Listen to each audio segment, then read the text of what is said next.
Hey everyone, this is Josh from before, and I'm here with McFarlane Toys DC Direct, Robin and Batgirl from the new Page Punchers Batman Fighting the Frozen Elseworlds storyline. You know, the great thing about the world of Batman is that you can kind of transpose that entire universe into a radically different timeline or vision, and the character archetypes, they still hold up. They still make some kind of sense. You can do dark and gritty, you can do realistic and R-rated, you can do fanciful and campy, and it's all valid. Batman works in the Art Deco style of the 30s and 40s, in the futuristic cyberpunk neo-Gotham, in the Jack the Ripper era of Gotham by Gaslight, or now even in caveman, prehistoric times. This wave has been shaping up to be pretty amazing so far. This Batman, immediately, probably one of the top 10 Batmans McFarlane's ever done. This deep sea diver, Mr. Freeze, is an S-tier piece of plastic, regardless of whether or not you really need this interpretation of the character in your collection. These are excellent figures. Robin and Batgirl maybe feel a little less vital, a little less necessary, but still a lot of potential in here for them to be pretty fun figures. Let's get them out of these horrible clamshell blister packs that are just horrible to open.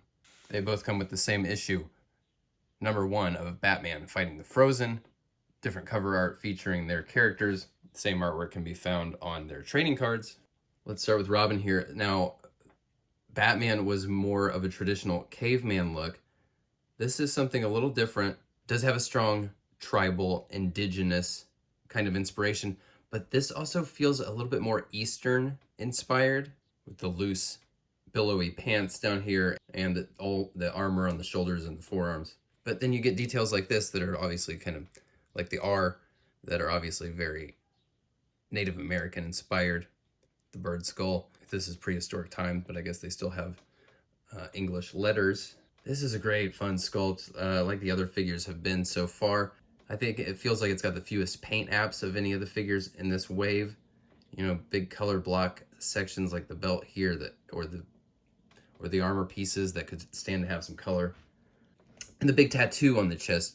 It feels very Iron Fist to me, that hence the Eastern vibes that I'm getting. Just great details though. Love this necklace. I love the bandana and how these tassels here take on a bit of a geometric kind of flair. That kind of drawing come to life. I really like that kind of stuff. And when they can find ways to make these exaggerated details work next to elements that are a little bit more naturalistic, I really, really like that. Of course, tons of texture all up in these pants, on this armor, shoulder armor, and the necklace. It's a great looking head sculpt. The paint apps on it work pretty well, in my opinion. And it's got a ton of movement. It sits really nicely on the neck in a way that lets it move around. Jawline really well defined. Just a great job there. I love these asymmetrical shoulders. Of course, they have the same butterfly rotator cuff action underneath, but this armor on his left arm is going to make it. It's going to give you a little different range of motion there. Double elbows are all right. His wrist guards here are pretty beefy. You're getting the rotation from the shoulder and the bicep as well. He's got a pretty good waist ab movement here. A little bit of a crunch. You see him upright. He does lean forward a decent amount there. The hips are okay. They flare out big time once you lift them up for the front. Ditto for the back. Even the side split doesn't feel like it gets totally up there. Check this out though. I'm pretty sure this is the first time we've seen this in McFarlane DC. He's got these big baggy pants here, but they have a double knee and they rotate. See that? That's, really love that. That is just very satisfying engineering. Really going to bring a lot of value to the posing you want to do with this guy. And the sculpted ball joint ankles, lightly sculpted ball joint ankles, tie in with these bare feet. I really love the bare feet. This is feeling like it's going to be a pretty good figure. So he's got a couple accessories here, a long double-sided spear, similar to the bow staff frequently used by Robin. And he's got this serrated knife with a bone handle. This looks really great. Nice amount of paint on that. Can fit right here on his belt. I love that. Love the play features there.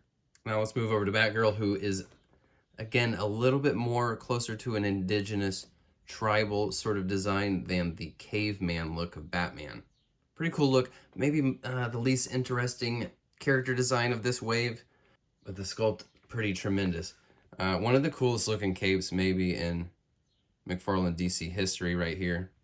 Downright Tim Burton-y, the way it is windswept and coming into this curly Q. I love this stitched together hides. And her cowl as well, stitched together. She's got this big braid coming out of the back. I kind of wish the braid was red hair, you know? The cowl looks great.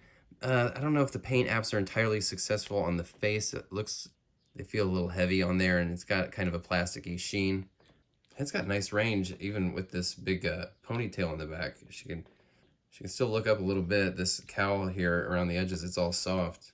And it's got some tilt from side to side as well. It's got some good movement here in the shoulder, sort of rotator cuff. Sometimes the female figures don't have quite the same range in this butterfly. Double elbows get all the way closed. Not a ton of forward crunch, but when you start bending and turning in other directions there at the waist and the abs, the hip piece is cut pretty low here on the thighs, so you got to put some effort into lifting the legs up in either direction, front or back. Side is even a little bit constricted. There's not much thigh rotation either. Double knees get all the way up there.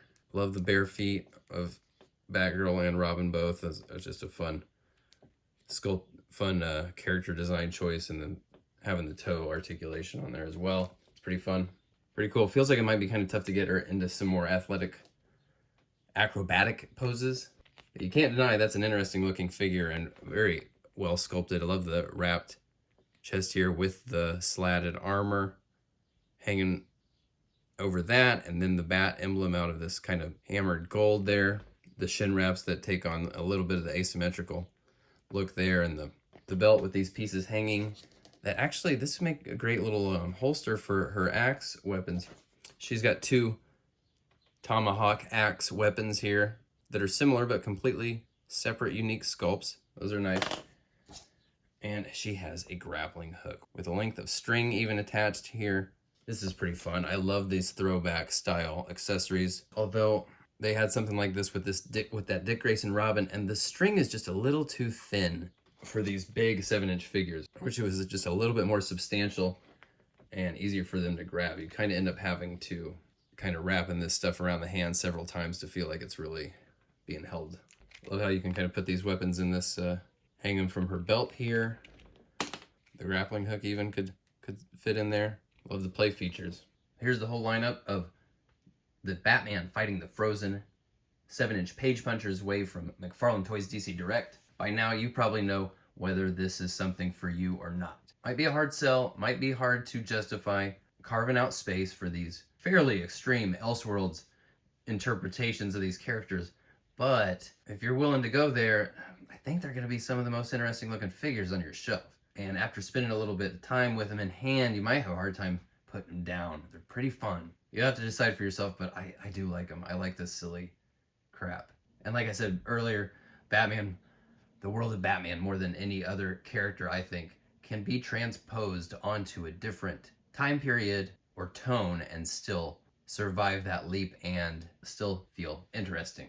These are shipping now from McFarlane Toys store. I'm sure you'll start seeing them in stores this summer. I'll see you all next time. Thanks for watching. Bye.